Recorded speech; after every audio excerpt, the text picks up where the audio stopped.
The invitation arrived in Mom's handwriting. Hospital Foundation Gala, celebrating her promotion to Chief Surgical Resident at Metropolitan General. Black tie, 500 guests, the most important night of her career. The date was circled in red, November 18th. The same date as my cancer surgery.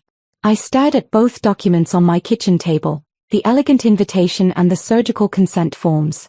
Stage 2 ovarian cancer.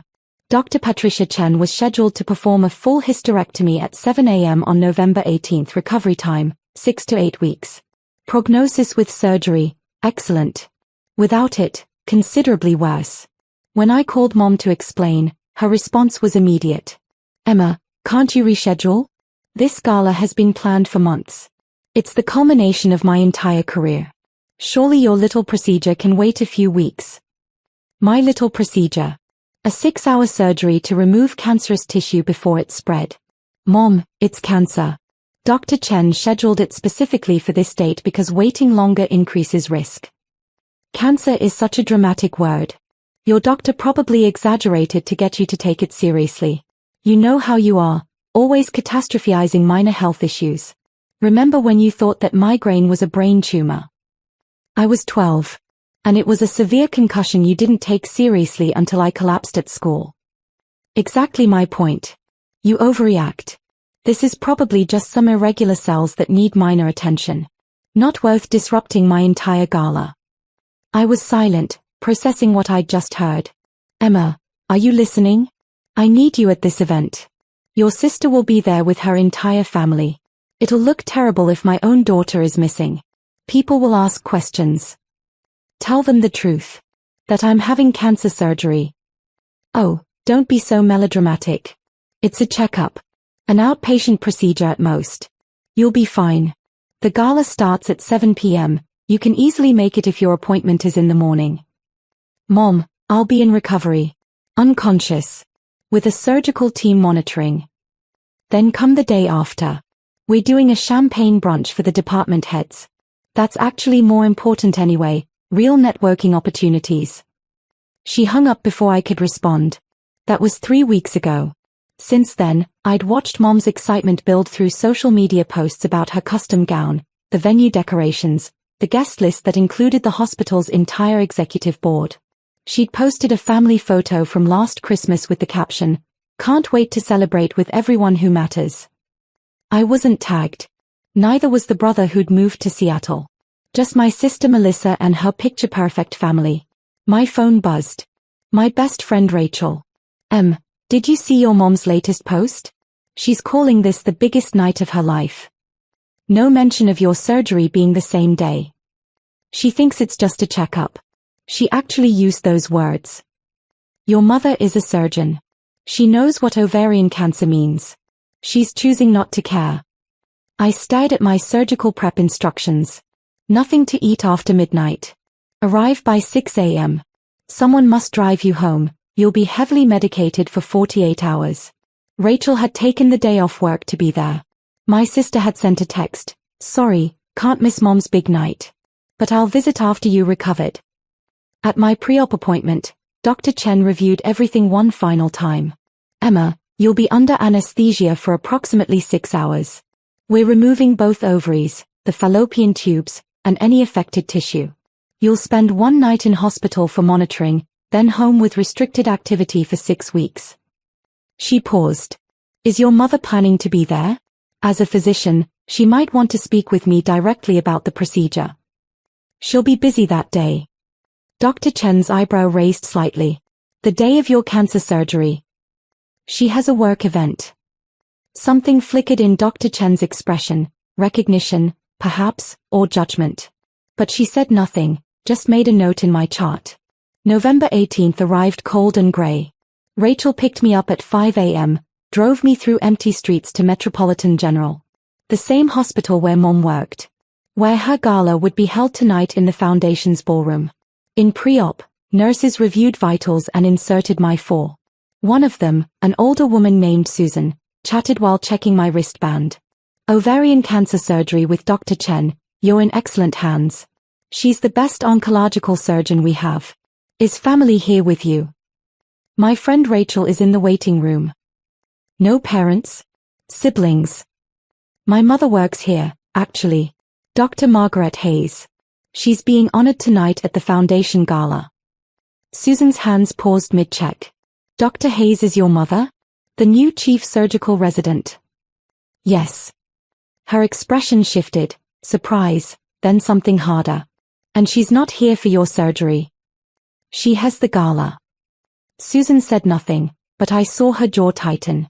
She finished her checks in silence, then squeezed my hand briefly before leaving. You're very brave, Emma. Good luck today. Dr. Chen appeared in scrubs. Ready? We'll take excellent care of you. When you wake up, the cancer will be gone. I went under thinking about Mom's Instagram post from this morning. The big day is finally here. Tonight we celebrate. Chief resident career goals. I woke up in recovery at 3 p.m., groggy and sore. Rachel was there, holding my hand. A nurse checked my vitals. Surgery went perfectly, she said gently. Dr. Chen will be in soon to explain everything. You're going to be fine. The hospital room they moved me to had a window overlooking the main entrance. At 6 p.m., I watched luxury cars begin arriving. Women in gowns, men in tuxedos.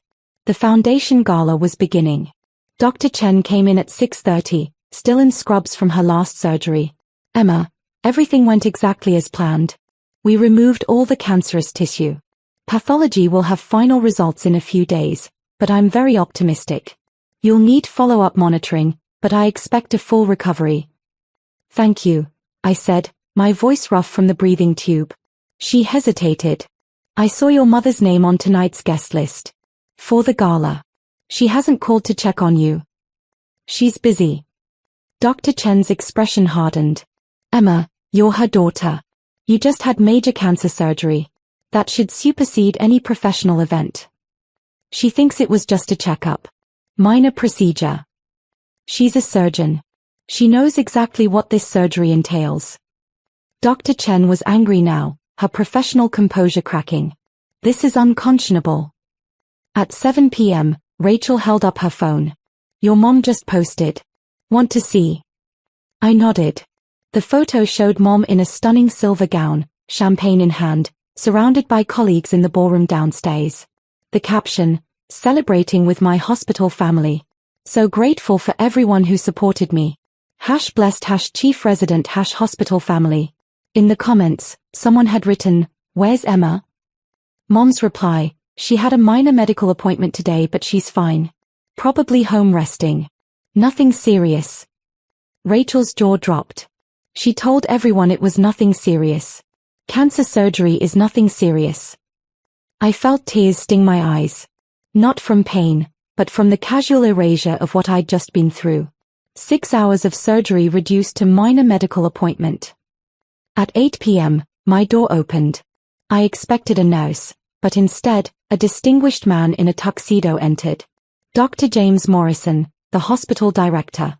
I recognized him from Mom's social media posts. Miss Hayes? I'm Dr. Morrison. I hope I'm not disturbing you. No, how did you know I was here? Dr. Chen informed me. She's concerned about your situation. He pulled up a chair. I understand you're Dr. Margaret Hayes' daughter, and that you had ovarian cancer surgery this morning. Yes, sir. And your mother is currently downstairs at her gala, telling people you had a minor appointment. I said nothing. Miss Hayes, I'm going to ask you something, and I need you to be honest. Did your mother know about your cancer diagnosis? About today's surgery? Yes. I told her 3 weeks ago. She asked me to reschedule because it conflicted with her gala. His expression darkened. She asked you to reschedule cancer surgery for a party. She said it was probably just irregular cells. That I was overreacting. That cancer was a dramatic word. Your mother is a trained surgeon. She knows. He stopped, visibly controlling his anger. I'm sorry. This is inappropriate of me. You just had major surgery. You should be resting. Dr. Morrison, why are you here? He was quiet for a moment. Because Dr. Chen came to me 2 hours ago, extremely distressed. She showed me your surgical chart, your diagnosis, the extent of today's procedure. She asked how a mother, a physician mother, could call this minor. Could schedule a party during her daughter's cancer surgery. Could be downstairs celebrating while her child recovers alone 3 floors above. I'm not alone. My friend Rachel is here. Yes. I met her in the waiting room. She told me she's the only one who showed up. That your sister chose the gala. That your mother hasn't called to check on you. Tears spilled over. I couldn't help it. I'm sorry, I whispered. I shouldn't be emotional. She's having an important night. Miss Hayes, your mother's behavior is medically and ethically indefensible. As a physician, she has a duty of care. As a parent, she has a moral obligation. She's failed both. He stood. With your permission, I'd like to address this. What do you mean? I mean I'd like to speak with your mother. Tonight. And I'd like the chief of surgery present for that conversation. Dr. Morrison, please don't ruin her night because of me. Emma, may I call you Emma? He waited for my nod. This isn't about ruining her night. This is about a physician who has demonstrated profoundly poor judgment. Who has prioritized personal celebration over her daughter's life-threatening illness. That raises serious questions about her medical priorities and her fitness for a leadership position. He left, and I lay there wondering if I'd just destroyed my mother's career. At 9 p.m., my door opened again. This time it was Dr. Chen with another man in a tuxedo, Dr. Richard Santos, chief of surgery. I recognized him from hospital newsletters. Emma, how are you feeling? Dr. Chen asked gently. Okay. Sore, but okay. Dr. Santos pulled up a chair. Emma, I've just reviewed your complete medical file. Stage 2 ovarian cancer. 6-hour surgical procedure. Significant recovery ahead. And your mother, my new chief resident, characterized this as what, exactly? A checkup. Minor procedure. She said I was being dramatic.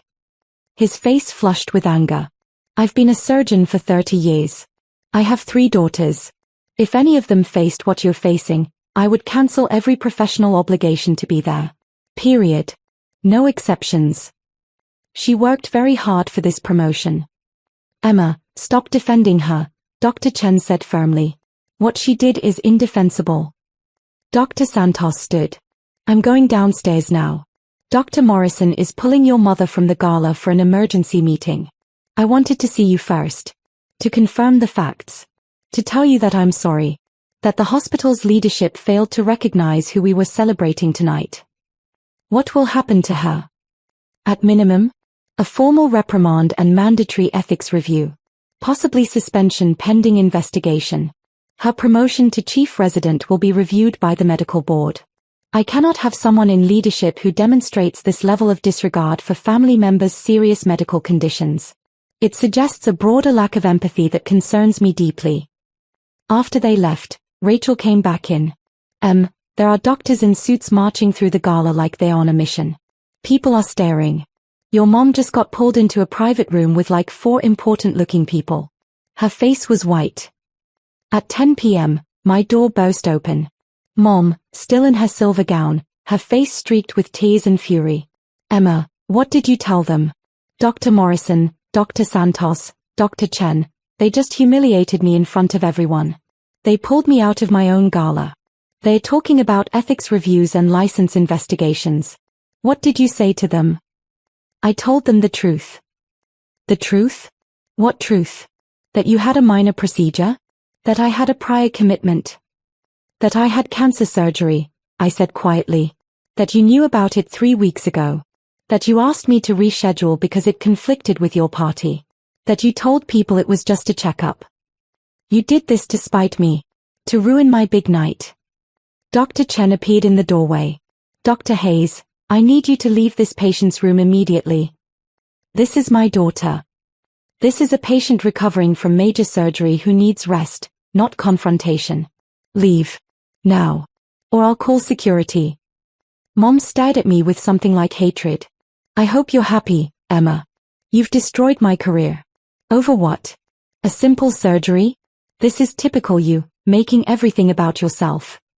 She left in a storm of silver silk and rage. Dr. Chen sat beside me. Emma, I'm sorry you had to experience that. Your mother is in serious professional trouble. That won't change regardless of what you say or do from here. Her actions speak for themselves. What happens now? Now you heal. The cancer is gone. You have a full recovery ahead. And your mother will face the medical board's ethics committee. They'll review her conduct, her judgment, her fitness for leadership. Honestly, after what I witnessed tonight, I'll be surprised if she keeps her chief resident position. Over the next week, the story leaked. Hospital staff talked. Social media erupted when someone posted about a surgeon celebrating while her daughter had cancer surgery 3 floors above. Medical ethics blogs picked it up. The story went viral. Chief resident's daughter had cancer surgery during her promotion gala. Mom was placed on administrative leave pending the ethics review. Her promotion was officially suspended. The medical board launched a formal investigation into her conduct. Melissa finally visited on day 3, looking uncomfortable. I'm sorry I chose the gala. I didn't realize it was actually serious. Mom said it was just a checkup. Mom's a surgeon. She knew exactly what it was. I know that now. The whole hospital knows. She's being destroyed on social media. Some people are calling for her license to be revoked. Do you think I should defend her? Tell them it was a misunderstanding. Melissa was quiet for a long moment. No. I think she made her choice. She chose a party over her daughter's cancer surgery. That's indefensible, Even I can see that. The ethics committee met 2 weeks later. I testified, explaining the timeline, the conversations, Mom's characterization of my surgery. Dr. Chen testified about the procedure's seriousness. Dr. Morrison testified about his concerns regarding Mom's judgment and priorities. The committee's decision was unanimous: 6-month suspension, mandatory ethics counseling, and removal from the chief resident position. Her promotion was revoked. She would return to regular residency status under probationary oversight. Mom blamed me entirely. She sent one text: I hope you're satisfied. You've destroyed everything I worked for. I'll never forgive you. I blocked her number. Dad called, crying. Emma, your mother is devastated. Can't you tell them it was a misunderstanding? That you didn't explain things clearly? Dad, I had cancer. She knew. She chose a party. There's no misunderstanding. She's your mother. A mother shows up for her daughter's cancer surgery. She chose not to. That's on her, not me. 3 months later, I was in remission. Dr. Chen declared me cancer-free with excellent prognosis. Rachel threw me a small celebration dinner with friends who'd actually been there through treatment. Mom tried to return to work but found the environment hostile. Staff who'd witnessed her behavior, who'd seen her celebrate while I recovered alone upstairs, treated her coldly. She eventually transferred to a different hospital in another city. Melissa and I rebuilt our relationship slowly. She apologized genuinely, explaining that Mom had always controlled the family narrative so completely that she'd never questioned it before. Dad remained neutral, which was its own kind of choice. And me? I healed. Not just from cancer, but from the deeper wound of knowing my mother valued her career celebration more than my life. The hospital offered me a formal apology and covered all my medical costs. Dr. Morrison created a new patient advocacy program ensuring no patient would ever again be alone during major surgery at Metropolitan General. On the 1-year anniversary of my surgery, I received a letter from Dr. Santos. The medical board had completed their full review of Mom's case. The 6-month suspension had been extended to permanent probationary status. Any future ethics violations would result in license revocation. Your courage in speaking the truth, he wrote, helped us identify a serious lapse in professional judgment. Medicine requires both skill and humanity. Your mother demonstrated the former but profoundly lacked the latter. I hope you're healing well. I was. Cancer-free, surrounded by people who'd chosen to show up, building a life with boundaries that protected me from those who wouldn't. Mom had called my cancer just a checkup to justify her party. But the medical board had called it what it was: a mother's catastrophic failure. A physician's ethical breach. A leader's disqualifying lack of judgment. And while she'd lost her promotion and her reputation, I'd gained something more valuable: the absolute certainty that I deserved better. That my health, my life, my worth weren't negotiable. The cancer was gone. So was the relationship with my mother. I was finally free of both.